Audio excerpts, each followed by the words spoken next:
Welcome to MojoPlays, and today we're looking at how Sony is failing their older games by ignoring all the possibilities with backwards compatibility. Before we begin, we publish new content all week long, so be sure to subscribe and ring the bell to get notified about our latest videos.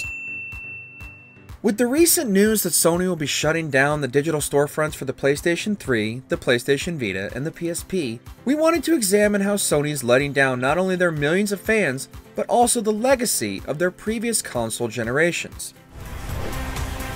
With PlayStation Vita.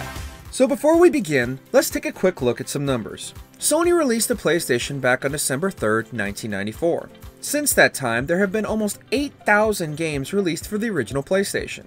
And while not all of them were critical or commercial successes, the sheer volume of games available is nonetheless impressive. Sony followed up the success of the PS1 almost 6 years later with one of the best-selling consoles of all time, the PlayStation 2. During the PS2's life cycle, the console had over 3,800 games available.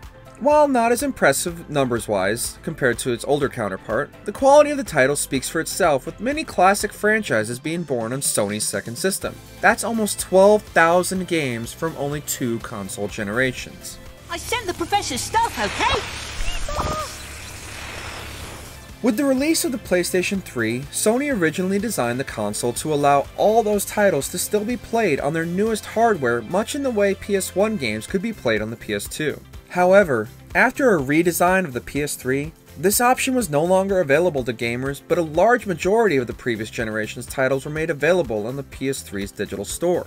While a bit imperfect compared to simply putting a disc into the console, the option was at least still there. I have some ideas, but you know the drill. Fast forward to the release of the PlayStation 4 in 2013, and all of those games from Sony's legacy of consoles are no longer available. All purchases made on the PlayStation 3 storefront and all the last-gen titles gamers had cherished were now gone, and there was no way to play them without digging out your PS3, if you were lucky enough to still have it. While this left many gamers understandably confused and upset, Sony didn't help matters by making their PlayStation 3 library of games only available for play on their PlayStation Now service. While PS Now is a great idea in theory, only a small handful of titles were downloadable, while the rest were resigned to streaming only. Not only is this not a viable option for most gamers, but many games became nearly unplayable due to frame rate drops or the game simply disconnecting due to poor internet service.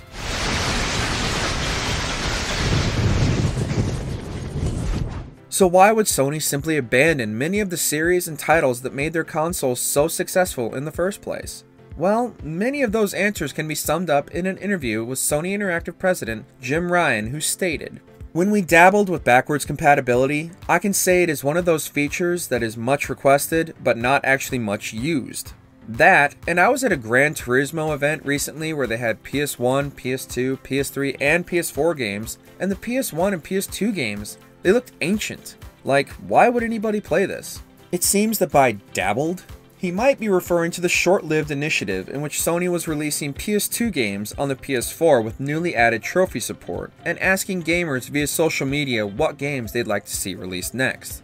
This endeavor was extremely short-lived, and while a few fan-favorite titles like the Jak and Daxter series and the PS2 collection of Grand Theft Auto games were released, many of Sony's own catalog were missing, such as Ratchet & Clank, Sly Cooper, and even the likes of Gran Turismo and Killzone were mysteriously absent. The remaining games that did end up releasing on the PS4 certainly were not at the top of any gamer's wish list. Even Sony's attempt to tap into the similar success that Nintendo found with their retro consoles, the NES and SNES Classic, was met with middling results. But some of, if not the majority of the blame for the PlayStation Classic's failure lies within Sony itself. They released a retro console with games that hardly anyone would classify as classics of the PS1 era, with a couple exceptions. And on top of that, they weren't even the best versions of Sony's own games, instead using emulated software that ran worse than the original titles did over 2 decades ago.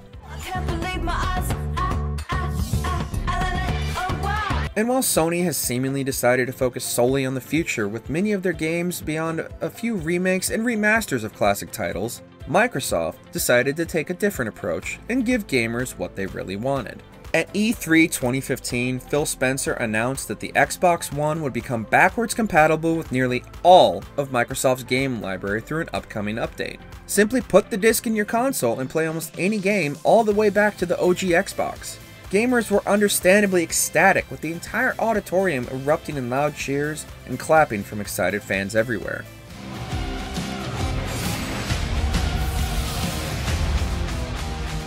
However, even despite the ever-growing success of Microsoft and Xbox's backwards compatibility options, including the success of Game Pass, Sony seems content to just ignore its legacy of amazing titles, many that are still playable to this day despite their obvious age. Gamers hoped that with the release of the PlayStation 5, Sony had finally listened to their fanbase and would make the PS5 a legacy console, celebrating 5 long generations of gaming and allowing players to revisit all those classic titles. While no one was expecting to be able to pop a PS1 disc into their PS5 and play it, having at least a retro game section in the PlayStation storefront would have been a step in the right direction for Sony. And still to date, there have been no attempts made by Sony to listen to their fans and follow in Microsoft's successes. Basically, the majority of the answers all boil down to money, as they always do. Sony doesn't see any financial gain in the prospect of allowing what they consider a very small majority of gamers the ability to play older titles. There's much more financial sense in pushing gamers towards the next new thing rather than retreading what came before.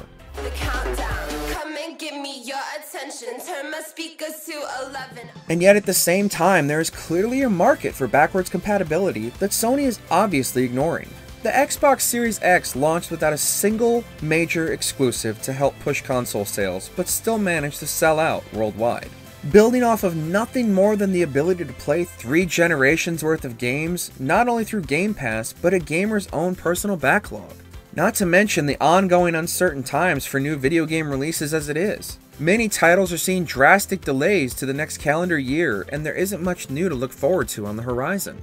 With game developers still trying to adjust to the new working conditions due to the COVID-19 crisis in the world, many titles are missing their projected release dates altogether. And this trend doesn't show any signs of slowing either. While you can still play PS4 games on your PS5, with a lack of anything new to entice gamers, there's currently not much to do with your shiny new PS5 console. All the while, Microsoft's strategy of playing whatever you want from whatever generation you want is certainly paying off for them.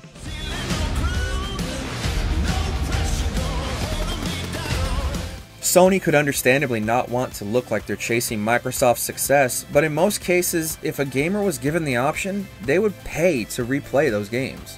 It's worked for Nintendo for years. How many times have we all bought Super Mario Bros. On every single new system Nintendo releases, no matter how many times we found the princess was in another castle? There is also the issue of game preservation to consider. What happens to all those titles when Sony shuts down the PS3, Vita, and PSP storefronts? According to Sony's report, as long as you own the game prior to the shutdown, you can still download them on your respective consoles. But what about younger gamers who don't even have their first console yet? There's countless generations of gamers who will never have the chance or even be given the opportunity to experience all those games for themselves. You could argue that someone interested could simply track down a retro console if they were so desperate to play, but why should they have to? And not to mention, even if you were able to find a working PS3, Vita, or PSP, with the storefront shut down, the systems are only usable with physical copies of their games, and even those are becoming difficult to find. Then gamers wanting to relive their favorite games from their childhood or share those memories with their own kids would be at the mercy of eBay and the scalpers who purposely inflate the prices of those physical copies to cash in on that nostalgia. Despite the many decades that gaming has existed and how the industry has grown in the last few years, compared to movies and television, video games are barely out of diapers. Video games have been fighting for years to be considered in the same conversation with other works of art, and if there's no way to revisit those games, then how will they ever reach the same status? Thousands upon thousands of people dedicate their lives to these works, and once they're gone, and there's no way to reclaim them. Most consoles have a shelf life, and disc-based consoles are especially short, so if even the digital space isn't a safe haven for all those titles, then what hope is there for future generation of gamers to experience all those stories? Uka Uka and Cortex plan to use this time-twisting machine to gather crystals that lay scattered across time. Sony is willing to ignore its past to focus on the future, and financially that makes sense. But gamers who helped Sony achieve the success they've found should be at least afforded the option to play what they want, no matter how old or ancient looking the game might be. This is our past, and in most cases, our childhoods, and it's worth holding on to. As for right now, all we can do is cross our fingers that the latest rumors of Sony applying for a new patent to emulate older games comes to fruition sooner rather than later, and hope that Sony finally taps into that legacy of incredible games they're leaving behind.